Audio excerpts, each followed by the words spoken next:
Imagine for a moment that you're standing in a proper university chemistry lab, not the small one in your school, but a high-tech facility. Right. And right in front of you, there's a glass beaker filled with this clear liquid. You ask the scientist, what's inside this? And they say, quite casually, oh, that's a solution of uranium. I think most people would instinctively take a few steps back hearing that. Exactly. You hear uranium and you think of, I don't know, nuclear power plants, hazard symbols. Radiation suits, maybe? Yes, all of that. You expect it to be glowing or boiling, but you look and it's actually quite beautiful. It's this bright fluorescent yellow-green color, almost like a soft drink. Which, just to be absolutely clear for everyone listening, you should definitely not drink. Definitely not. But here's the magic trick. If you do a simple chemical reaction in that beaker, you add a reducing agent, that yellow-green liquid, it changes. It does. It turns into a deep, rich green. And if you reduce it even further, it turns reddish pink. It's like a chemical chameleon. That's a perfect description. It shows that uranium isn't just some nuclear fuel. It's a proper element with complex chemical behavior. And that contradiction is exactly what we're exploring today. We are continuing our journey through Unit 4, the D and F block elements, and we're finally getting to the heavyweights. We are talking about the actinoids. This is really the final frontier of the F block. For a Class 12 student, this topic often feels like the difficult cousin of the lanthanoids. Oh, for sure. They'll spend weeks on transition metals, a few days on lanthanoids, and then just sort of skim through the actinoids thinking it's more the same. And that is a very dangerous assumption for the board exams, isn't it? It's a massive trap. The lanthanoids are quiet, predictable, but the actinoids, this is where the periodic table starts breaking its own rules. So why should we care? What's the big deal? Well, these elements, they determine the principles of nuclear chemistry. Understanding them explains how we get electricity for millions of homes and, well, how very powerful weapons are made. So for anyone revising Unit 4 right now, this deep dive is your key to unlocking the restricted section of chemistry. If you get the actinoids, you get radioactivity. Shall we start from the very beginning? Let's do it. Ground zero. When we say actinoids, what are we actually looking at on the periodic table? At the simplest level, we're just looking at the bottommost row. The actinoids are a series of 15 elements. They start with thorium, T atomic number 90. And they run all the way to lawrencium elatar at 103. Exactly. And the most important part for your exam configuration questions, these are the elements that are filling the 5 orbitals. Okay, 5F. The row above the lanthanoids was 4F. Correct. Now, in our last session, we called the lanthanoids the identical twins. Mm-hmm. We said they were chemically very similar, all love the +3 oxidation state, and were generally, very well-behaved. That's a fair summary. But the actinoids, I think they're the rebellious siblings. Rebellious siblings. Yeah. I like that. It's a very good analogy. They just don't follow the rules. They're the backbenchers causing chaos. Well, in scientific terms, that chaos is their instability and their variability. The lanthanoids are uniform, non-radioactive for the most part. Right. But the actinoids, they are all radioactive, many are man-made, and crucially, they show highly variable oxidation states. They don't just stick to +3. Okay, this is the core concept. Why? Why is the bottom row so much wilder than the one above it? Is it just because they're heavier?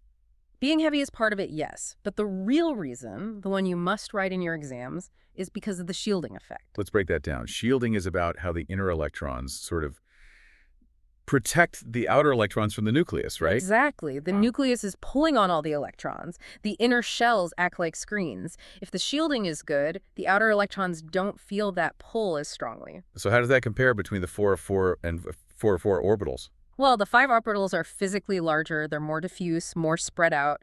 They extend further out from the nucleus. Ah, so the electrons in them are less shielded. Precisely. They're more exposed to the outside world. So in the lanthanoids, those 4f electrons were buried deep inside. They were Hidden, yes. But in the actinoids, the 5 electrons are right there on the surface, accessible. And because they are accessible, they can participate in chemical reactions and bonding. Which is why they can lose 3 electrons, or 4, or 5. Or 6, or even 7. The energy gap between the 5, 6-ments, and 7's orbitals is tiny, so the electrons can easily be used for bonding. That makes perfect sense. So the rebellion isn't random. It's because the 5f orbitals stick out more. Correct. So if we need an anchor definition for the exam, you should write this down. The actinoids are a series of 15 elements filling the 5 orbitals. They exhibit variable oxidation states due to the poor shielding of 5 electrons, and they are all radioactive. I feel like there's a big misunderstanding travel for students here. You look at the table, you see two identical-looking rows in the F block. And you assume they behave identically. It's the most common place to lose marks. So you can't treat them the same? None at all. Lanthanoids are uniform. Actinoids are variable and complex. Uranium's chemistry is nothing like cerium's chemistry. Okay, to really fix this in our minds, let's try a mental movie. Let's do it. I want everyone listening to just close your eyes for a moment. Imagine we're back in that lab, but now we're walking down a corridor into the restricted section. Where the dangerous materials are kept. Exactly. There's a long, lead-lined table, and on it are 15 heavy metal containers. These are the actinoids. Let's start with the first one, container number 1. This is thorium. We open it up. Inside, there's a silvery gray metal. A Geiger counter would be clicking, but slowly. Click, click. Thorium is radioactive, but it's relatively stable. It's the calm beginning of this very chaotic series. Now let's walk down the line a bit. Container number 3. This is uranium. And now the atmosphere changes. The Geiger counter clicks much faster. Click, click, click. This element is chemically complex. It has those multiple personalities we talked about. Okay, now let's move further down. Container number 5. This one is labeled plutonium. Be careful here. This container would actually be warm to the touch. Warm, why? The radioactivity is so intense that it generates its own heat.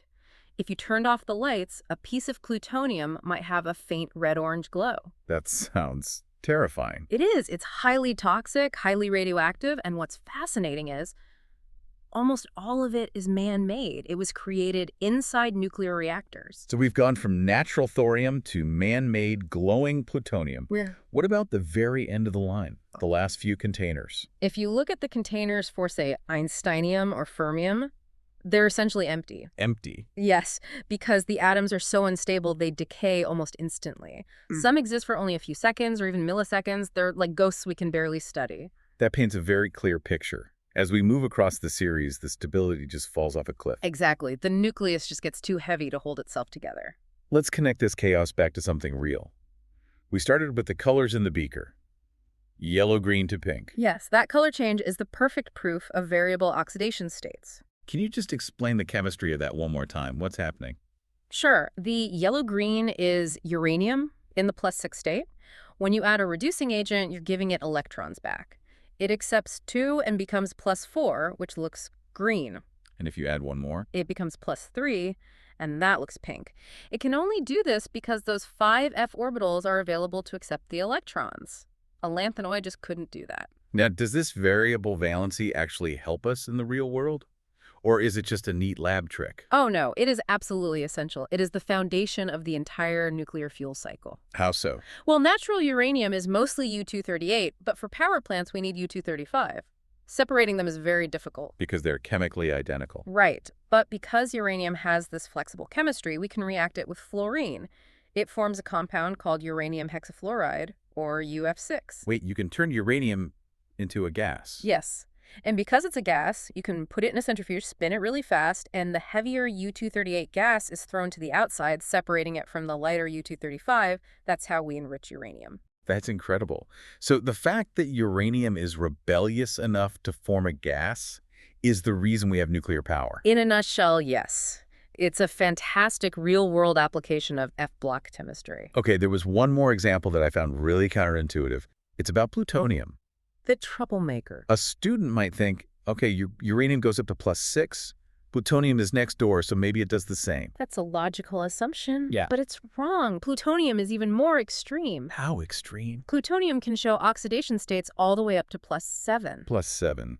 That seems impossibly high. It is extremely rare, and the reason is the same, just amplified. In plutonium, the 5 electrons are even less shielded than in uranium, so the atom can lose up to 7 of them. Which must make its chemistry incredibly messy and difficult to control. Exactly. This is why handling nuclear waste is such a challenge. It's not just the radiation, it's the wild, unpredictable chemistry. Okay, we've covered the concepts, the mental movie, the examples.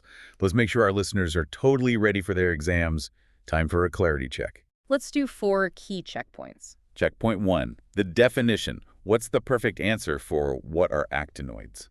Yes, you're right. The actinoids are the 15 elements from thorium to lawrencium where the differentiating electron enters the 5 orbital. Most of them are radioactive. Simple and direct. Checkpoint 2. The big why question. Why do they show variable oxidation states? Here, you must use the keywords. Say, due to the poor shielding of 5 electrons, or because the 5, 6, and 7's energy levels are very close. I'm going to repeat that. Poor shielding, not effective shielding. Poor. Right. Poor shielding is the key. Checkpoint 3. Key elements to remember. Just focus on uranium, U, and plutonium, Pu. U is nuclear fuel, Pu is fissile and mostly man-made. And finally, checkpoint 4. What about the elements after uranium? Any element after uranium, which is atomic number 92, is called a transuranium element. The key word here is synthetic. They are man-made. So nature stops at uranium, and we take over from there. That is a great way to remember it. All right, we are nearing the end. Let's bring it all together in a quick summary for revision. Okay, 30-second recap. Ready? Point 1. The core idea. Actinoids are the rebellious cousins filling the 5 orbitals. Point 2. The reason. They have less shielded 5 electrons, making them accessible. Point 3. The result. This leads to variable oxidation states. Think of the uranium colors and plutonium's +7 state. And point 4. The trend. Remember the containers? Stable thorium at the start to dangerous man-made plutonium later on. And the final exam distinction. Lanthanides are uniform, mostly +3. Actinoids are variable and radioactive. Perfect. Now, before we sign off, any final thought to leave our listeners with? Something beyond the textbook. I want to go back to that idea of the empty containers at the end of the series. It raises a really fascinating question. Is there a limit to how heavy matter can be? Is there a point where a nucleus is just too big to hold together, even for a nanosecond? A fundamental limit to matter. Possibly. Scientists are actually searching for something called an island of stability, a theoretical group of super heavy elements that might not decay instantly. But to get there, we have to understand the unstable seas of the actinoids first. We are literally testing the boundaries of what is possible in the universe. That is a mind-bending thought. The periodic table isn't just a chart on a wall. It's a map of existence. It certainly is. On that note, I want you to visualize those glowing containers one last time. Thorium, uranium, plutonium, the rebellious siblings. Keep that image in your head, and you will definitely ace this unit. Study hard, keep your concepts clear, and good luck with your preparation. Thanks for listening to The Deep Dive. See you in the next episode.